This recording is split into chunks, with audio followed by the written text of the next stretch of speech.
Hi, I'm Bill. In this video, I'll explain why the pivot table's calculated field or calculated item might be grayed out and how to fix it. There are two common scenarios. First, if both options are grayed out, it's likely because the pivot table is based on an OLAP data model, which usually happens when you select Add to Data Model during creation. The solution is simple. When creating a pivot table, ensure you do not select the Add to Data Model option.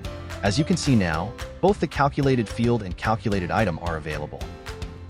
Second, if only the calculated item is grayed out, it's because your cursor is within the data area. The solution is to move your cursor to the field headers before inserting the pivot table formula. For instance, if you want to calculate month 2 sales minus month 1 sales, ensure your cursor is in the header.